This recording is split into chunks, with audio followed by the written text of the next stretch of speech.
Don't fool yourself. These rocks and this metal may be lashed together, but they ain't tamed. This far out, the only law is outlaw. The only justice, lacerates. So walk careful, head in a swivel, hand in a hilt, all that, because that glare you feel is the narrowed eyes of ill intent aimed at your honor, your heart, your head. And know this, your every step is set upon blooded ground, the whole of the shore. This is a wasteland built where a few sought to survive. In the dim light of the lost age, this wild frontier was a fleeting, hope-turned final resting place. A graveyard at the end of existence.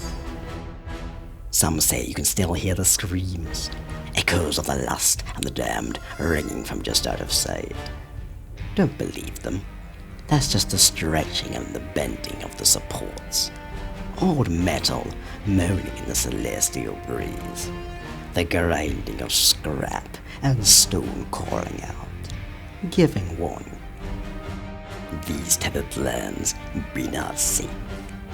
This twisted reef be not kind. Excerpt from C.C. Lagrange's translations of Writings and Observations from the Tangled Shore, a fallen text. There's no way that's a direct translation. Key 6.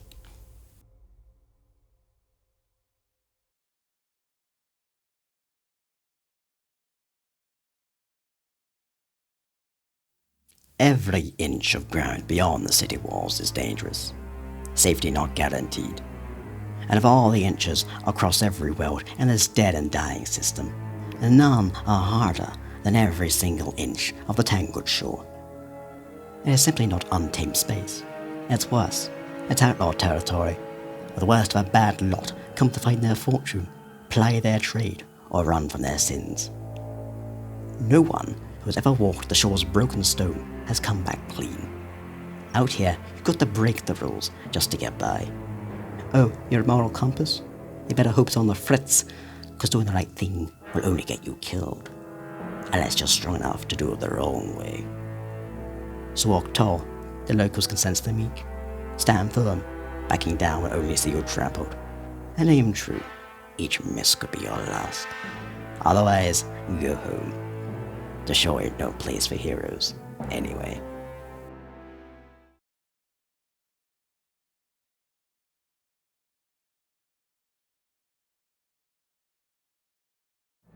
Out here, the lonely fall in the company of those bound by the purest need. Survival. Find this truth, if not in your heart, in your mind. If not in your mind, then your soul. The deepest part of you that connects to the most basic truths. To live for tomorrow, you have to fight for it today. Know this, understand it, live it. Find those like-minded survivors you can look to as kin. Only then can survival be within reach, because to walk the shore unbound is to invite death. Excerpt from C.C. Lagrange's translations of Writings and Observations from the Tangled Shore, a fallen text.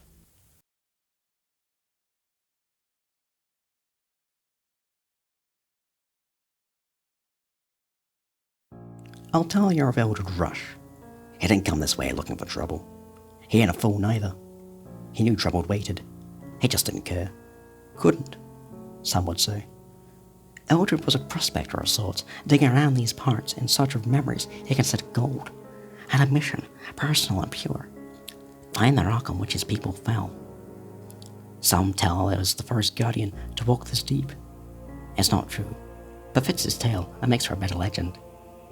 Lonely Eldred walked these lashed lands cycle upon cycle, avoiding conflict where he could, but always hitting back when push came to shove. He was a gentle man, but violent when riled.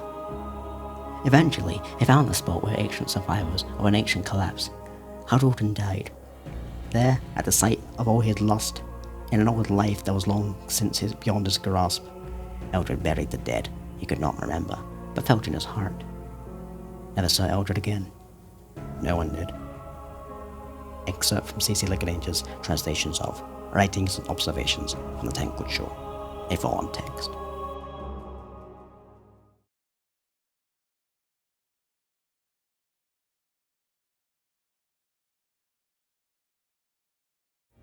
A lot of things to consider when sizing up a gunfight. Most just focus on steely eyes and steady nerves, and those have value, but the rest of slingers weigh so much more. The light in the sky, or lack thereof, the temp and the breeze, how cool, how warm, which direction is the wind hitting, and how hard. Further still, the ground beneath your boots, is it solid or soft, shifting or slick? All elements that speak to the moment of truth. The wear of the holster, the feel of the grip. But first and foremost, the best slinger will say never to pick a fight with unfamiliar tools. Unless the situation dictates an unavoidable outcome, or in those instances when honor comes a-calling. Excerpt from C.C. Lagrange's translations of Writings and Observations from the Tangled Shore. If all in text.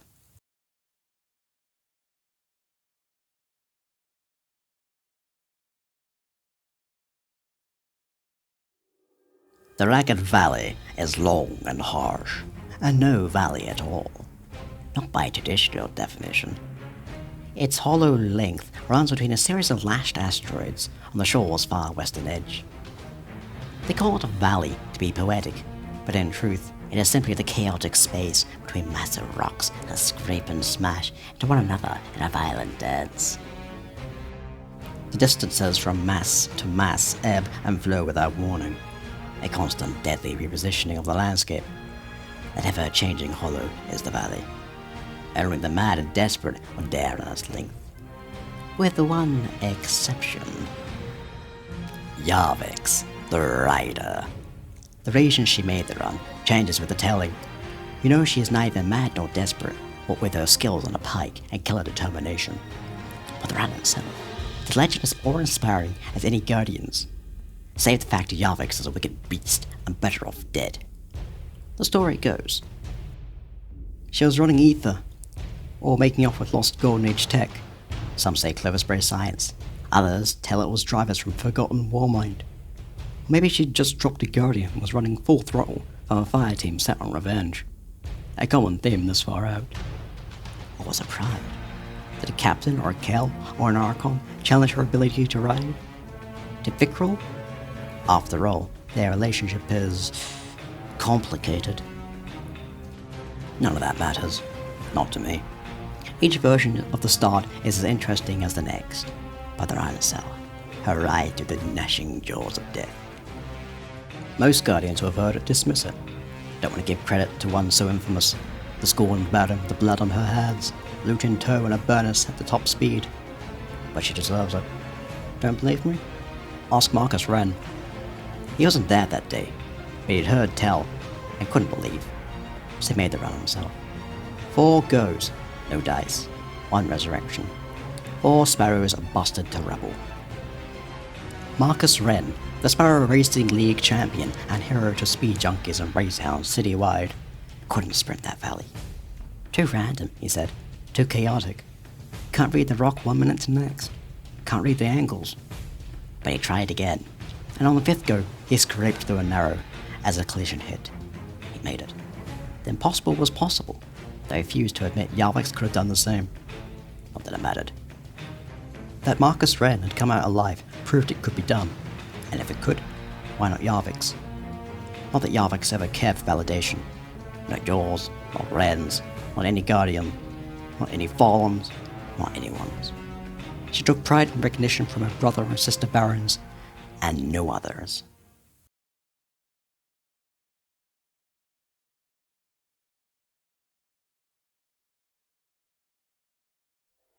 A simple riddle for you to consider. Only truth can conquer lies. But what is truth, and in whose eyes? What then of the butcher of Bamberger? What then of the Psychord Slayer?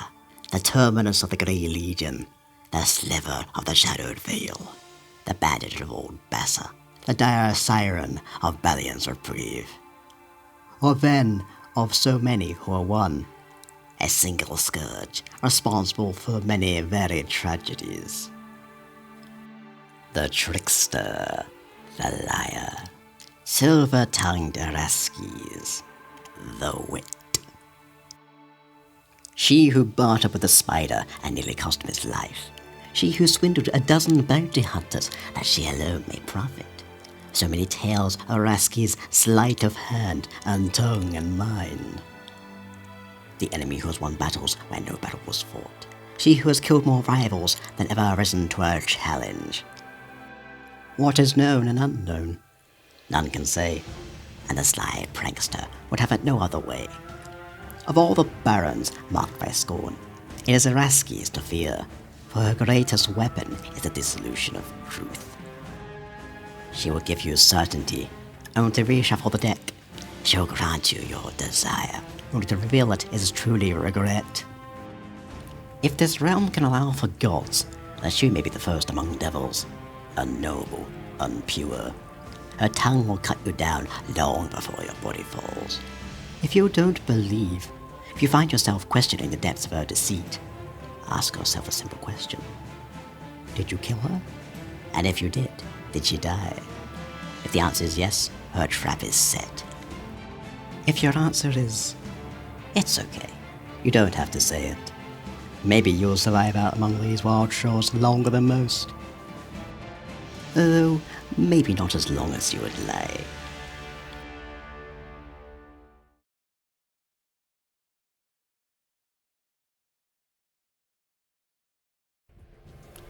A question no one asks.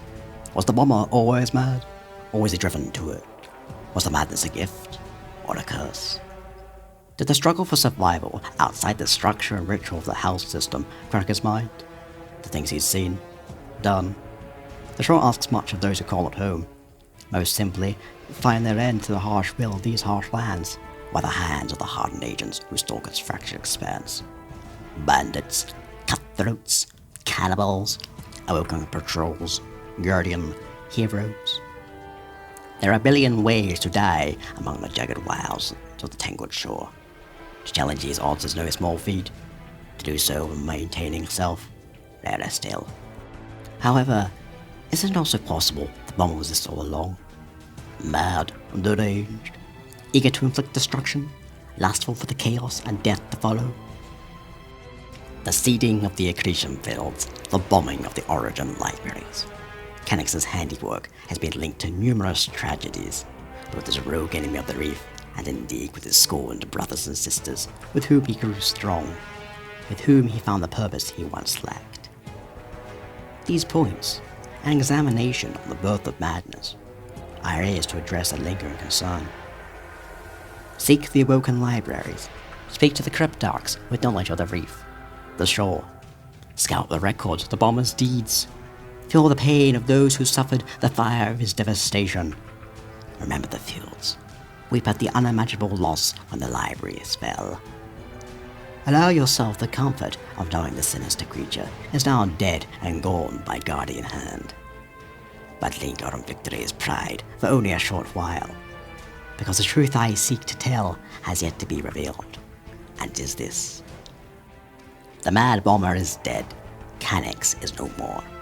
Yet the shore remains ever untamed, despite valiant effort, despite your incredible strength. And if the shore remains tangled, its edges ever shifting, ever dire, then who else may drive to madness? First long-lost survivors of the fabled Golden Age, and stray awoken and discarded fallen.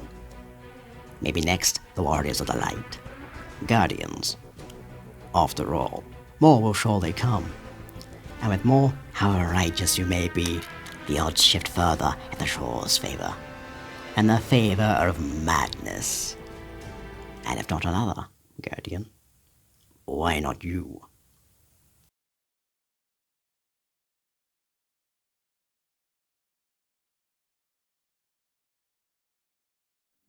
It was Rex's Vaughn who saw to the final days of the House of Wolves. With cold hatred, he hunted and slaughtered their servitors until none remained, and thus a rabbit house did fall. But Rex's Vaughn's rage was not sated, as the wolves alone were not the architects of his fury. All fallen who clung to the ritual of house politics were his enemy, total and complete. It is told that he was starved as a young drake.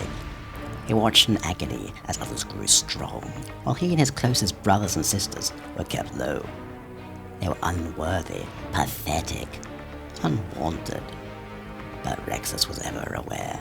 He saw the lie of the Archon's worships. How subjects were revered upon a pedestal of godhood as a means to control the masses. Maybe there was a time when the fallen theology was one with great concerns. No more. The houses fractured, at war with one another. All graces long since neglected in favor of a more desperate purpose: survival. While cast low, Rexus found strength in his growing hatred. Only when he found common disdain among those twisted outcasts who called themselves Scorned, who wore their hated derision as a badge of honor, did Rexus also find an outlet for his anger.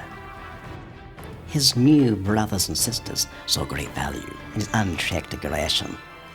They're all a bit mad in their own right, all a bit twisted. But where others slipped toward insanity, Rexus's mind and intent were clear. The agony of a terrible death was his aim. The target of his wickedness? The very servitors he'd been denied, the very machines that sustained the fallen.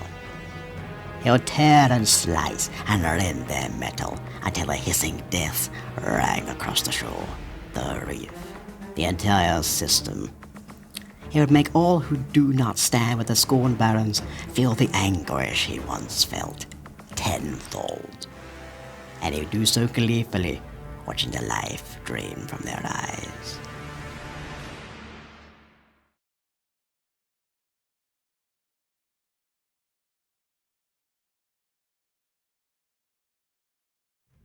Eldred fell, left to die.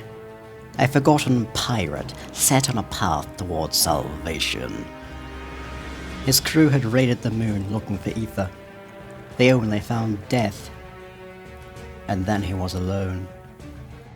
Hyrax the small, Hyrax the timid, the weak was lost to the depths of the Hellmouth. A solitary scavenger down among the hollows where dead things dwell. How he survived is a story untold, and a possible tale known only to Hyrax himself. That secret is his strength.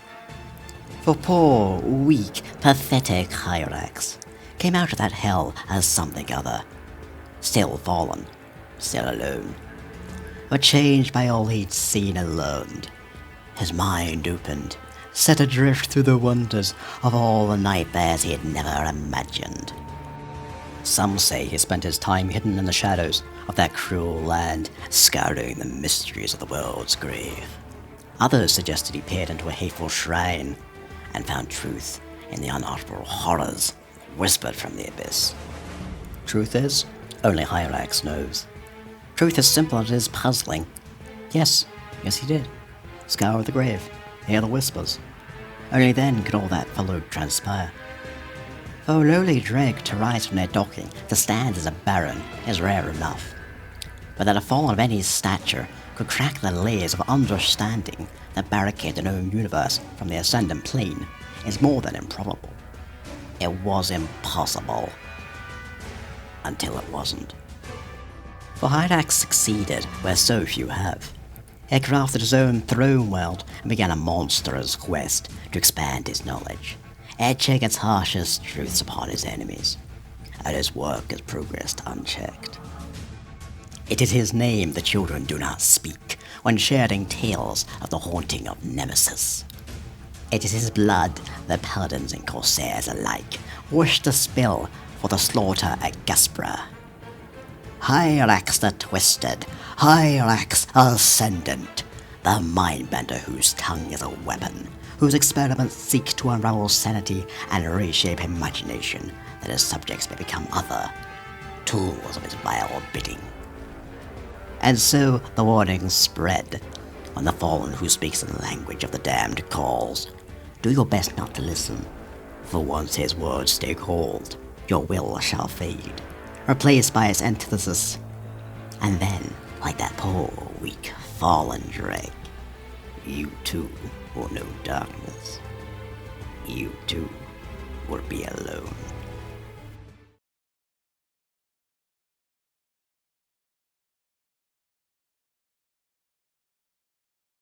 Pirha the Phantom, Pirha the Blind, the fallen Baron with the all-seeing eye and the cracked shot.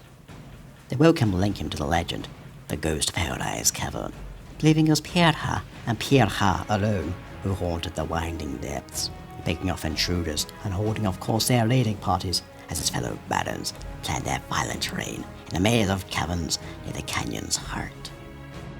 He was unseen during the Wolves' uprising, but many credit him with the assassination of the Queen's Palace Guard. None can verify, but each fell to a single shot. Clean, precise, fatal. But how can a blind pirate who'd been discarded and scorned by his house become the deadliest shot this side of Mars? This is where the Baron's true strength hides. They are each a devil worthy of your hate, but together they are so much more. Not simply devils, but hell itself, manifest, angry, and aggressive. Rumors and legend merge to tell of Machinist's expert hand, the rifleman's cybernetic eye, and a link between his sight and the tracking systems on his rifle. What he sees, he hits. What he hits, he kills. There is evidence of Fallen giving themselves to technology, becoming other, becoming more, as they marry their physical selves to enslaved mechanics. The mercenary Tanix is one example. More machine than Fallen now, an abomination in the eyes of traditional Fallen belief. The Splicers and their augmentation to Receiver, a twisted experiment brought low by the mighty hand of the Heroes of Iron. Is Pirha any different? The Barons and Tanix and the Splicers are each and all individual dangers, driven by their own ambition. They are more likely to wage war with one another than see their commonality. Yet are they not of a kind? Are they not evidence of something greater wending its way through the Fallen's dying culture? Are they not the warning signs of a new, terrible evolution? One can only wonder, and hope. These horrid amalgamations of a life and technology are simply outliers, and not a promise of tomorrows yet to come.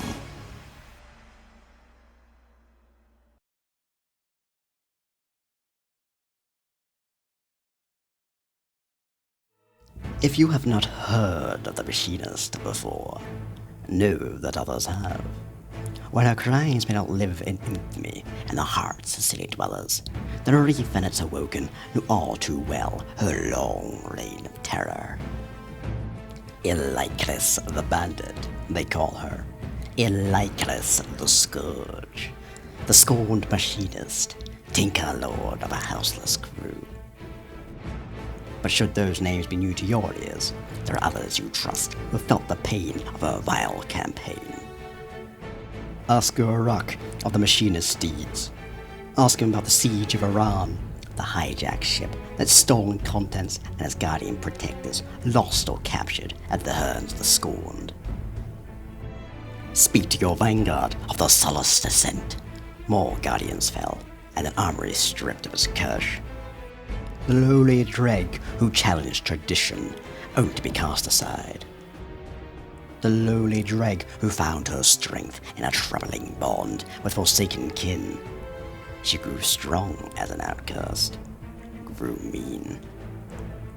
Then found her purpose with the guidance of a preacher of sorts and a new, more driven crew. Now then, the questions you must ask yourself. Had you known of the Baron's deeds? Had you heard tell of Machinist's crimes? Could you have changed the path tread from there to here? From yesterday to today? Better yet, your vanguard, your factions, your friends and allies. What all have they kept from you? If they spoke not of the Scorned Barons, if they issued no warning, is it because they simply did not see the full scale of the danger? Were they too distracted by wars within wars and interests of their own to issue the guidance needed for you to see the shore for the threat it has always been? Perhaps given guidance that may well have saved countless lives. Or at least one life in particular.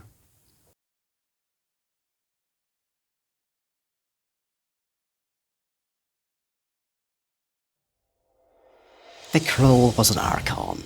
Then Vickrol took a fall, beaten, ducked, and banished for heresies against the Elixir faith. He should have died, alone and starved of precious ether. He did not. Instead, he found kin in the form of 7 Scorned. With them he found purpose and power. As their legend grew, he found believers and knew truth. His banishment was not penance, it was reward. For his convictions, for his courage. Vickrol, the crazed fanatic. Vickrol, the heretic Archon, who spoke against the very faith he once held dear.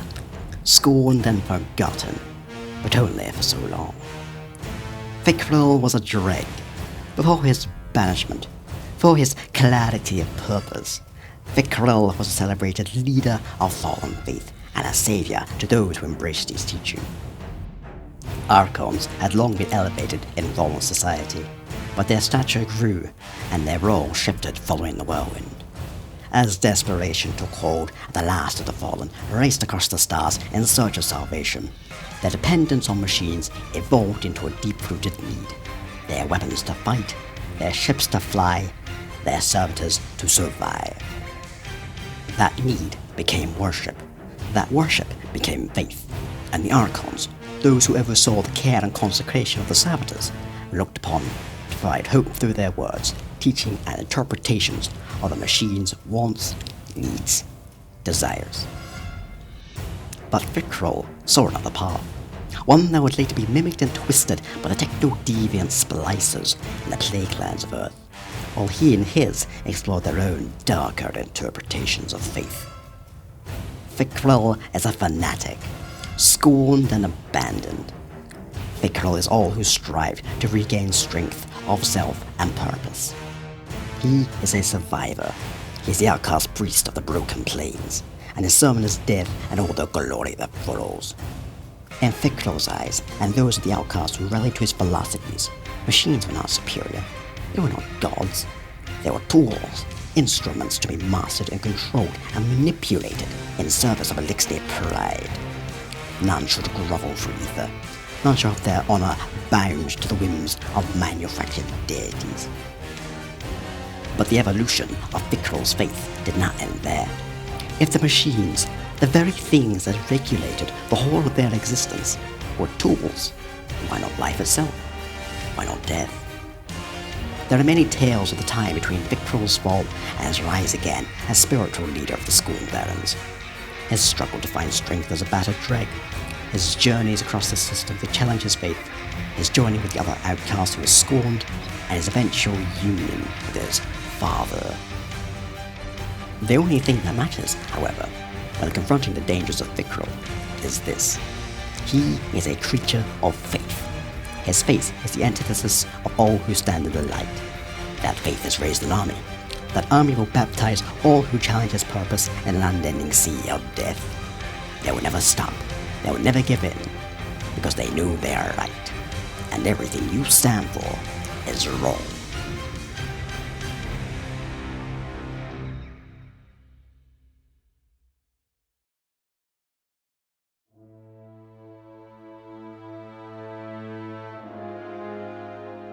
It was Eldred, the machinist, who began hoarding the servitors, and Alexis, the hangman, who slaughtered them at every turn. Two allies driven by opposing forces, one science and the unmaking of faith, the other rage and its relentless push to destroy. There had long been tension between the two, as Rexus had, more than once, slipped into the machinist's workshop to inflict himself on the servitors caged there. Vickrol the fanatic, their spiritual leader and one-time Archon priest, watched patiently as their rivalry grew. He saw strength in their ire, he saw fire and fury, but also more. A new path forward, one that could join their passions and drive them further, a whole stronger than its warring parts. Vickrol waited, biding time as tensions rose and threatened to splinter the Baron's loyalties. Only when Eldred could take no more, on a night when she called the hangman, prepared to slaughter her latest haul of lesser servitors, did Vickrol step in. Vickrol motioned to Elycris and said, "Bring me a servitor." As Alexis hissed with anticipation, she hesitated, but Vickrol was patient. "Where is your trust?" Elycris released the servitor from its bondage. Vickrol motioned the servitor closer, then turned to Elycris. "You have gathered many machinists, hundreds, maybe more. Our own supply, our life force fed by slave mechanics." Elycris nodded to the servitor as it inched closer to the Archon's open arms, welcoming the once revered orb as one would a child. The other barons began to bark, a rhythmic warrior's chant. "For all the value in your work, it is not enough to feed ourselves." Vickrol hugged the servitor. There was a tenderness to the embrace, a sorrow. "We must also starve our enemies, as you were once starved." With a blow, Vickrol's lower arms unsheathed and triggered a pair of polished, sparking shock blades. "As were we all." The servitor, still held within the clutches of the Archon's powerful upper arms, cried a shrill, digital retch. Pain mixed with confusion as the blades carved its outer shell and plunged deep into the core of its systems. Ether hissed and sprayed. Vickrol released the machine's silent shell, and it clinged lifeless to the ground. He turned to Elycris. "Do you see?" Elycris smiled.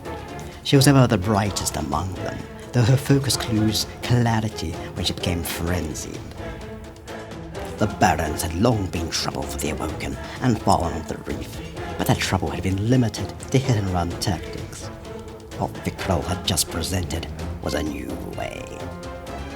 Vickrol stepped to Rexus. "Do you see?" The brute barked in response. "Kill them all." Vickrol laughed. "Not all, Hangman. Just the ones we do not need." The Barons cheered as Vickrol continued. "Every servitor, any servitor, bound to a house is now a target, until none remain but upon those whom we